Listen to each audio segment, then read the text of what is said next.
What's up, everybody? Hey, Tom Laird here, host of the Advice from a Call Center Geek podcast and founder of Expivia. For exceptional contact center outsourcing, trust Expivia. We're fully AI-driven, as all of you know, and can handle voice, email, chat, and all of your digital channels. Our 600-seat USA contact center is expert in healthcare, financial services, insurance, tech support, retail, and more. Experts on the NICE CX1 platform, we ensure seamless customer experiences. DM me or visit expiviausa.com for more. This is Advice from a Call Center Geek, a weekly podcast with a focus on all things call center. We'll cover it all from call center operations, hiring, culture, technology, and education. We're here to give you actionable items to improve the quality of yours and your customers' experience. This is an evolving industry with creative minds and ambitious people like this guy. Not only is his passion call center operations, but he's our host. He's the CEO of Expivia Interaction Marketing Group and the call center geek himself, Tom Laird.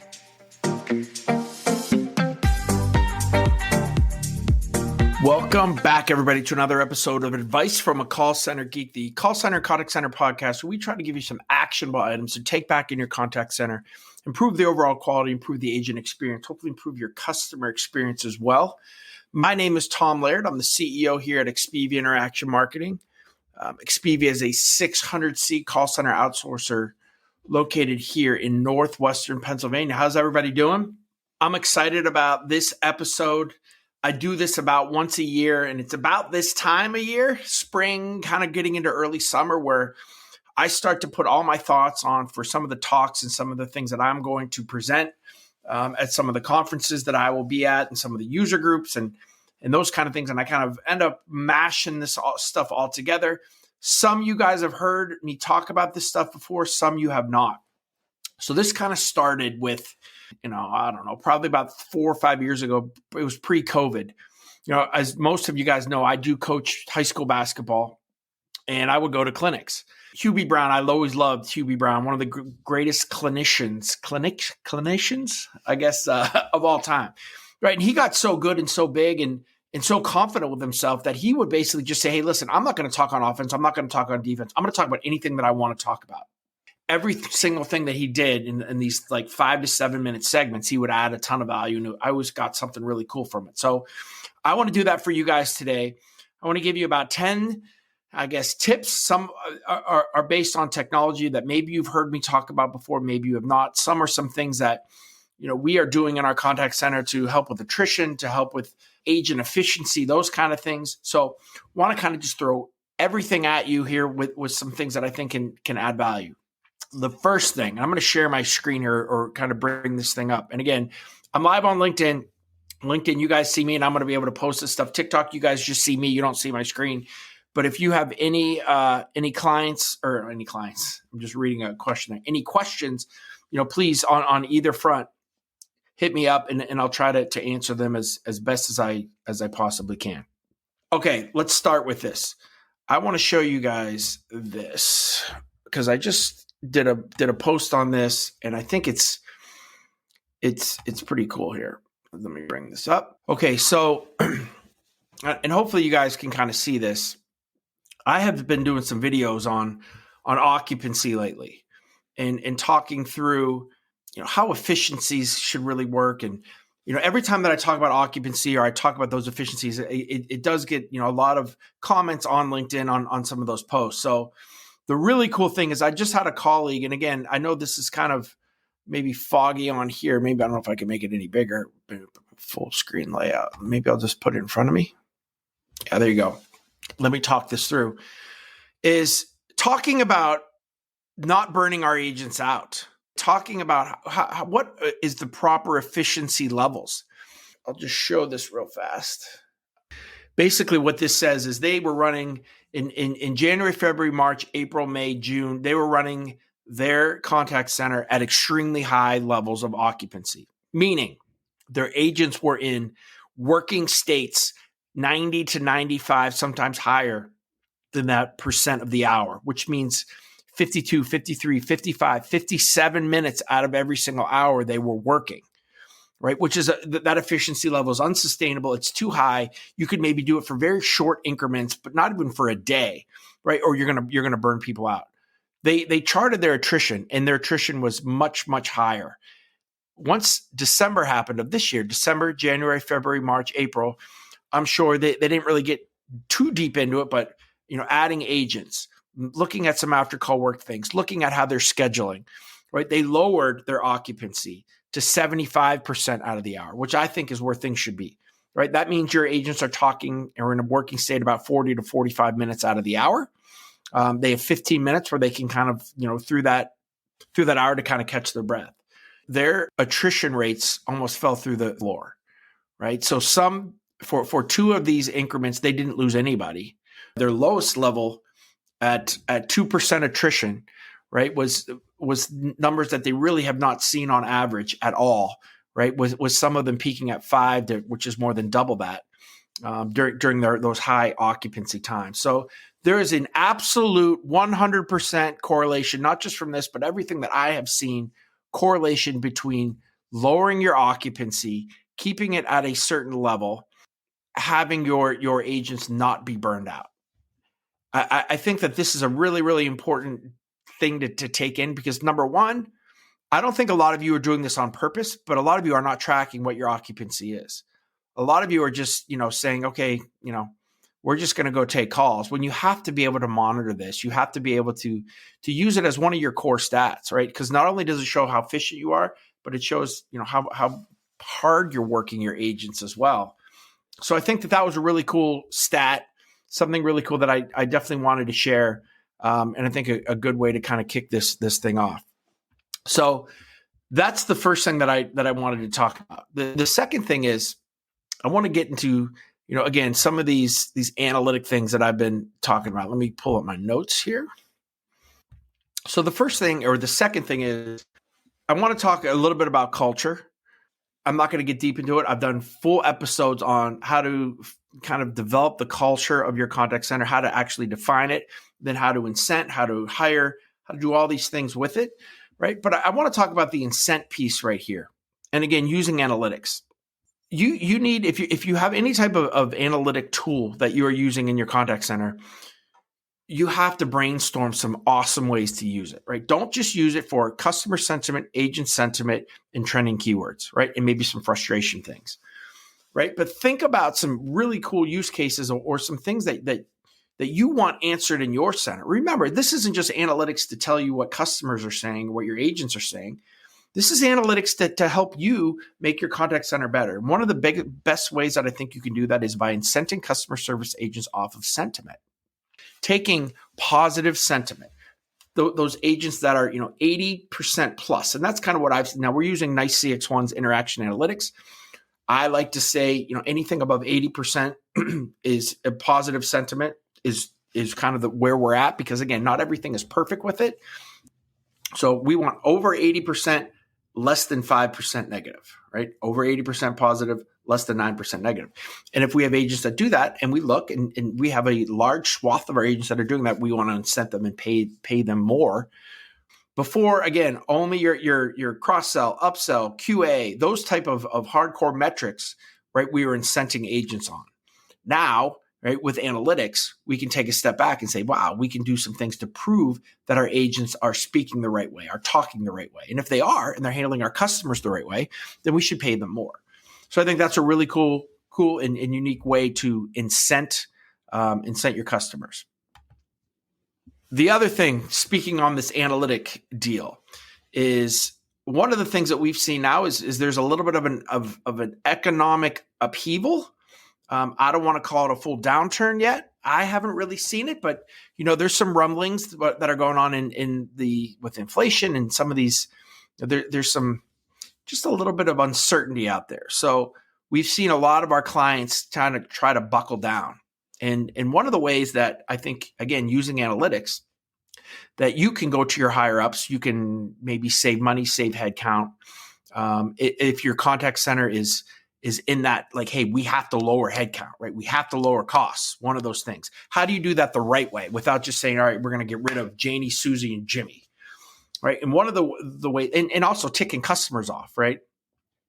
And one of the ways that we found is to leverage analytics, right, to find out what is the threshold for how long your customers will wait on hold before they start going negative, right? So you can track that. right? In any analytics platform, you can see and use a metric like average hold time, right? Or time in queue, depending on what platform you're using. And then do different segments of time in queue, and then correlate that with what their customer sentiment score is. So we have found, and again, I just was talking to a client, and I would like to do, and even on our BPO with all the different channels that we're using, from retail to tech support to healthcare, to financial services, to almost benchmark in our small little niche, what each of these kind of customer segments, how long they'll wait. Because we have found that hospitality, sometimes healthcare, sometimes retail, they will wait longer than that 80% service level, that 80-30, right? 80% of the calls answered within 30 seconds or less. So I can go, if I have a customer that says, Tom, I have to lower headcount, what do you recommend? Right? I go to analytics and we say, you know what? Your customer base doesn't need an 80-30. They'll wait for a minute, 14 seconds. So what we'll do is we'll say, okay, if we do a minute 14, then I can take this agent, move them off your program here, or maybe move them off the service portion and put them onto the sales portion that has a rough service level as well, right? We can make good business decisions with analytics that can help the client or the customer or your internal contact center save money. It can put agents where they're supposed to be or where they can have the most value. And obviously, try to create an ROI or a less expensive kind of place, right, for your contact center to operate in, which I think is a really cool thing. If you can become more efficient, if you can get reps where they're supposed to be, if you can make customers happy, and you can save money all doing that, right, that's a win-win-win for everybody. So I think that's again a really cool and unique thing to kind of start to think about. All right. One of the other things from an attrition standpoint that we've done, and I've done a full podcast on this. So if you're looking for lowering your attrition, trying to keep your agents, one of the things that we've done, we've lowered our attrition by about 18%, utilizing what we call our effort multiplier, right? So we're actually paying our agents, right, just to come to work, right? So they get their base rate, never lose their base rate. And then every week that they're working their entire shift. Now, and again, there's some things that they can, it's not just like if you're gone for 2 minutes that you're going to go back to your base rate, but you get a bonus rate for every week that you're working your entire shift, right? And I think that's been a win-win, right? Again, because we have a ton of agents that are working, all of their hours. They get rewarded every single week with that, right? So some of these guys are earning $3 to $4 more of their base rate. And I'll tell you, our base rates are in that $14, $15, $16 an hour range. So that's right around where we are. So you can get to a pretty sustainable or good rate, especially for Erie, Pennsylvania, and work from home. Another way, so think about that, right? If you want your agents to be at work, if you want them to be there, then incent them to do that. Now we can say, well, they should be there anyway, right? But there's so many things that can come up, and how do you differentiate your job from a job that maybe they could get somewhere else, right? And this is, I think, a really cool way that it's a win-win for a BPO. The more that the agent is here, the more that we can bill. If they're not here, I can't bill for them, right? Plus, now they're getting an incentive to be here. They don't have to do better. They don't have to, have better QA scores. Their sentiment score can be in the tank, whatever. This is just for them for us to kind of reward that effort thing. So I think that's another kind of cool piece. Again, getting back to AI, getting back to analytics, one of the main things that we have been doing lately is through integrations, and we're trying to integrate with any client that has anything, right? So obviously the easy one, the Salesforce, the Zohos, the Zendesk, we can fully integrate with, we can do cool things with. You have a proprietary CRM, right? If you have any type of CCaaS platform, the Five9s, the Genesys, the UJets, the CX1s, any of those things, and I'm missing like 100 of them, right? All of these guys can integrate fully with any proprietary system through some simple APIs. I highly recommend that you do that. And the reason to do that is because you can now route your calls off of data, right? So we're no longer just calls are coming in, the next available agent gets that call. But we can segment our customer groups, right? Maybe high-end, high-value customers that need our help instantly. Any way that we want to segment these guys, making sure that they're going to the right agent. And maybe this agent's dealt with this customer's only dealt with one agent. right? And we can go look and see what agent that is and route them to that call. We can look and see, again, do screen pops. So if we're working for financial advisors, like this is a good example, we're working for 1,000 different financial advisors. When a customer calls in, either by their Annie or something that they're giving in the IVR, we can actually pull that record and we can say, hey, thank you for calling Jim Smith's office. Right. So all of those kind of things that you can start to really use your imagination on how to improve the customer experience, for very inexpensive routing ways, right? Just some APIs and just some thought process in how you want to do that. So again, I think that's a really easy way, again, to improve the customer experience, reduce wait times for high-end customers. If you have any type of customers that are super, super in need, they can go right to the head of the line, right? We don't have to play this game where the longest available agent gets the call or the person who's been waiting in queue the longest gets the call either. A ton of different things that we can play with that. One of the most underutilized tools, and most of the CCaaS platforms have this. If you're on CX1, it's called WFI, Workforce Intelligence. But all of them have some type of tool that does this. And again, I would tell you, dig deep into your platform. There's so many things that you're not utilizing. There's so many things you're not doing, especially if you have a cloud provider. So I see so many when I consult, so many kind of prem-based companies move to the cloud and use their CCaaS platform exactly how they did when they had a prem-based. Right? You have so many more tools. The world is kind of is opened up to you if you really learn how to use it. One of them is WFI. Right. And again, all platforms have some type of tool that's like this. So what does it do from a very simple standpoint? Right. Just maybe some emails get sent if service levels aren't where they need to be. If a rep goes, too high on an average handle time, if a QA scores at a certain number, a manager, a supervisor, a C-level, me, whoever can get an email to kind of notify us and say, hey, service levels at 79% just dropped from 80, just giving you a heads up if you're not looking right at that dash. That's one simple, easy way with this. The cool piece of this, though, is using AI, and this is using AI technology to using predicted wait times and predicted service levels to bring agents into skills with different priorities or preferences before that episode actually happens, right? So, for example, let's say that we have a client or a customer service skill that can drop to 70%, but of course our sales skill can't drop below 80%.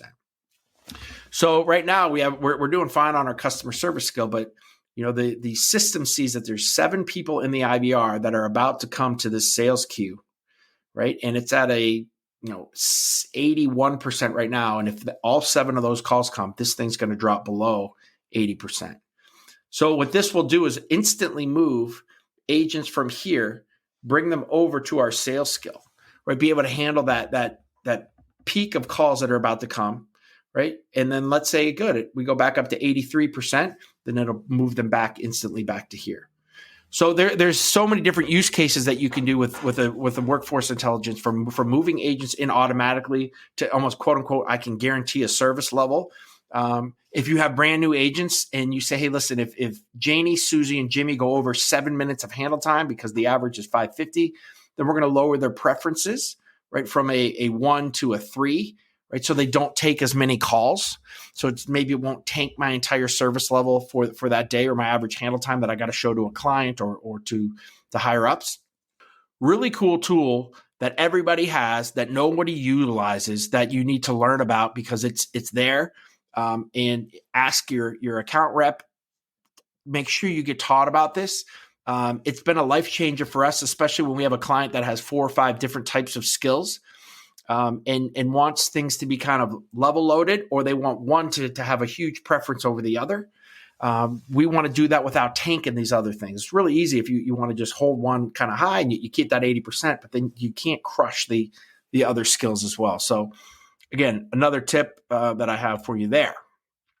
Here are 4 agent engagement tips, employee engagement tips that I have for you.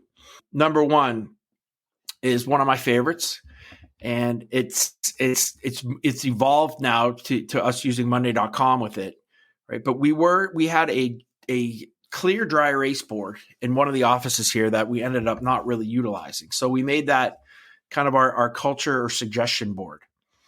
So as you guys know, if you've been listening to the podcast at all, we have a culture of attitude and effort. So we're incenting, we're promoting, we're hiring off of attitude and effort. So any suggestion that came in, and any agent or any employee could just go in there anonymously and write on the board and just give a suggestion of what they'd like to see, in the contact center, in the company, anything that they wanted to say, they could say. But with the one caveat that it had to improve or be a part of the culture of attitude and effort, right? Kind of instilling those. So it was now we're using Monday.com, right? To just kind of have one of those kind of brainstorm boards. And everybody can kind of go in there and put what they would like or suggestions, kind of like a suggestion box, but with a little bit of a caveat. What we do then as well is we try to, at least, I say once a month, it probably has turned into once a quarter, right? We'll as a group vote on one of these suggestions and then get a committee together to try to go implement, whether we need IT to do it, whether we need just HR to do it, whether it's the floor agents, whoever needs to do that.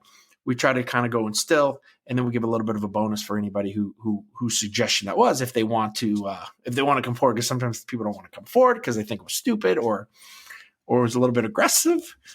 All right, you've heard me talk about these, but I think it's really important. Call center leadership groups, right, and call center committees, right. So if you're going to change your headset, you better talk to your agents first.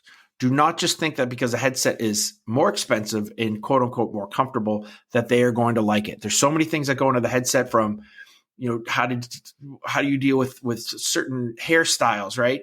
Does the strap that goes over your head, is it in the front? Is it in the back? Can it move a little bit, right? There's so much that goes into it. And again, the experts in this are the call center agents, right? They're the best. They deal with it every day. Make sure that you're talking to them. New computers, any type of UI, UX that you're doing for any of the platforms or any of their screens. If you're going to change the size of their screen, right, you better have these conversations with these guys. When everybody was in the office, and we still have some that are here, but changing the chair, right? Is the chair more comfortable? Is it uncomfortable? Again, is it functional? Again, make sure that you're asking your agents. And that's a pretty cool thing, to have a game committee, to have an equipment committee, to have a contact center user experience committee. All of those types of things, I think, can instill some engagement and really help the agents and the management team kind of form a bond. Love to do focus groups and have kind of middle management summits where we talk a lot about technology, the platform that we're using. Right? The best people on the platform are the people that are utilizing it and using it every single day. I use it, and I'm great at the dashboards, right? Looking and getting data, right? But they are great at using the actual interface to make calls, the APIs that we have connected, the VPNs that are there, right? They're utilizing all of this different technology, and our supervisors have a lot of tips and workarounds and just things to make things go easier. And so when you have this kind of summit where you can kind of all talk together, you can get a lot of things out and get spread kind of the knowledge of everybody through your whole organization and on your entire middle management team. I think that's cool. Talking about how they handle situations, right? Again, we want to be able to have HR kind of benchmark how to deal with certain things, but again, you can't be perfect with that. So many things come up in a contact center environment or even from a work from home environment that there's no book for. So it's talking through some of those things of how do we want to, deal with some of these things that may come up with an agent, may come up with a computer, or the process of working through a day, right? And making sure that we're all kind of all on the same page with that. And then again, just kind of getting the lay of the land. Hey, is anything kind of going on? Is there any clicks that are happening? Who's been talking about who? Kind of feel it out, because again, when you're dealing with a lot of people, and I think it's gotten better, that kind of stuff, because it's all work from home, but you got to still monitor those Slack channels. So I think that's a couple things to engage really quickly your contact center agents. All right, you guys have heard me talk about this a little bit, but using ChatGPT to help with a lot of the things that maybe took a little bit longer in your contact center. For us, when we have a new client, whether it's a retail client, financial services client, yes, there are some basic things that we can do, but every client is a little bit different with what they find important when it comes to analytics, right? So we want to be able to build out a full, robust analytic platform for every single client. If you have analytics, you need to do this as well in your contact center. So not just utilizing those kind of baked in things where, it's agent approval, agent nice, agent negative, like those kind of things are, and those keywords are important, but to get specific to, a toy company, right? In talking about those specific things of how the things are built, how are logistics, are things getting there on time, right? Using all those keywords and phrases, building it out. ChatGPT has been the number one thing that we've been utilizing to build out our analytics. So I have a prompt here, right? Here's for example, and we're telling ChatGPT, you are an analyst for a contact center that specializes in creating and deciphering trending keywords, sentiment, and frustration analysis for the XYZ toy company. Your job is to improve the overall customer experience while digging deep into customer journey and looking at the marketing and bottom line insights and improvements. You utilize, now for us at CX1, you could be using Observe.ai, you could be using anything, Level AI. All right, you utilize the nice CX1 interaction analytics platform. What are the categories, subcategories, keywords, and phrases that we need to implement to track? And literally within 5 seconds, it's spitting everything out that we can just go copy and paste into our platform. It's crazy how quick that has made things and how easy that has gone with using ChatGPT. So any of those kind of old school ways that you had to kind of maybe think some things through, utilize that, and then maybe have some secondary prompts where you're saying, okay, well, I want to focus more on the sales or marketing. Can you give me more prompts, more keywords for that?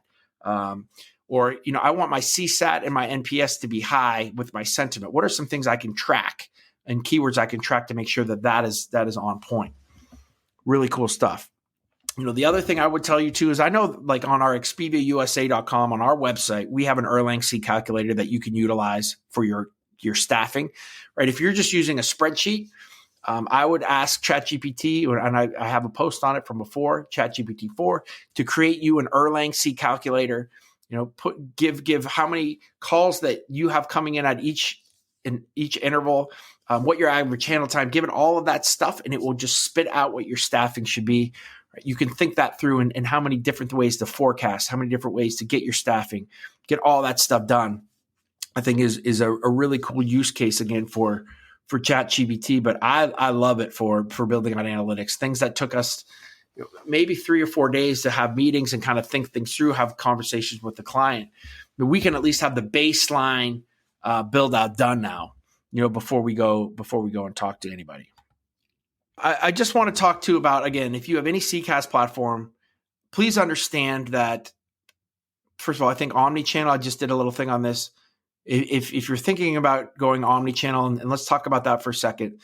And again, remember, this is just 10 unique things there's no order here. I'm just kind of totally spitballing some cool things that I think can help you. Right. So to be multi-channel means that you basically are just that. You're multi-channel, right? Voice, email, chat, SMS, digital, all of those channels, you can take them all, right? But when a call comes in, right, you can only interact with that interaction, right? So if they say, hey, I'm taking a chat, but hey, can you call me? That has to be a different interaction. We have to start something over. Omnichannel just means it's the same thing. Email, voice, chat, SMS, digital, right? Call comes in, same thing is happening, except now if they say, hey, I want to chat, then we can launch a voice call. We can keep it within that same interaction for tracking, for CRM, for all of that kind of stuff. I personally, we have omni-channel session handling. We don't really utilize it because I found that there's really no need for it. As long as I am fully multi-channel and can handle every single channel, I mean, that's 99%. There's some use cases for omni-channel, especially I think if you're more of a digital contact center, like if most of your stuff comes in chat, comes in through Facebook, that kind of stuff, it might be helpful to be able to then launch voice calls and things.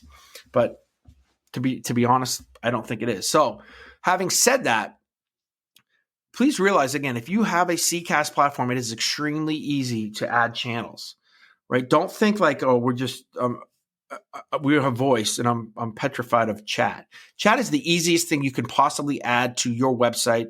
It is the easiest thing for an agent to consume because they're doing it every single day with their phone, right? So literally any CCaaS platform, you take a piece of code, you copy it, you paste it to your website, you have chat. Do not overthink chat.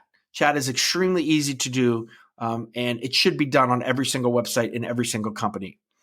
But getting to the digital side, Facebook, TikTok, Twitter, like all of those things need to be monitored, especially if you have a larger digital, preference. And don't just do it, secondarily by having your account and posting directly on Facebook. Utilize that the channel, the digital first omni channel, right? Looking at making sure that anything that your customers or potential customers want to interact with, you can have into your platform. Right? Don't get scared that you can't do this stuff that you can't. It's super, super easy. And I would tell you, especially if you are, use a broker, use me, use somebody if you're going from and looking to go purchase, your first CCaaS platform, because this is the stuff that you need to have all included, all in that build out, even if you're not going to utilize it. But you got to really think that thing through so that you have an awesome platform, kind of moving forward. The last thing that I want to talk about, I don't even know if I talked about 10, I was just kind of rolling down a list, is PCI compliance. All right, one of the things that I am finding that is a huge issue, people would be relatively PCI compliant when they're in the office, but companies are not even close to PCI compliant now being out of the office. So I will tell you this, one of the very easy things as well that you can very easily do, and again, talk to your IT team, talk to your account managers, is utilizing the IVR that you have, right?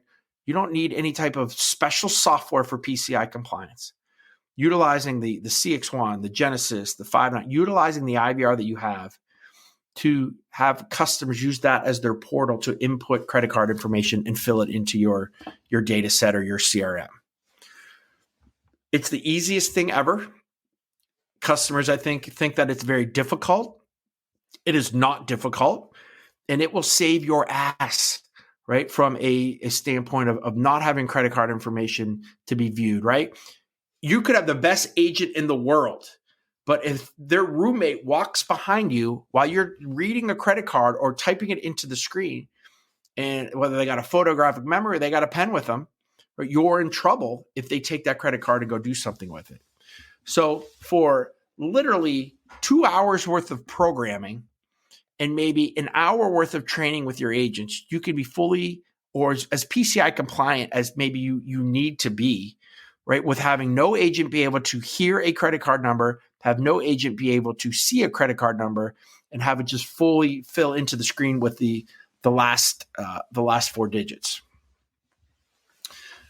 So again, that's kind of what I got for you today. That was 33 minutes of kind of fun for me. I'm super excited to kind of talk about a lot of this stuff. If you guys see me at any shows, I'm going to be talking 2 times at Interactions, which is the nice CX1. I don't think they even call it CX1. It's the nice user conference.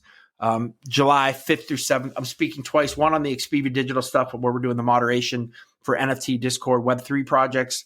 Another one on this kind of topic, right? Where I'm going to just go and throw 10 things at you that I think can help you, but I'm going to be a little bit more specific with CX1 from a technology standpoint, and then how to help with some agent stuff as well. So, that was fun. Any questions before I bail on you guys?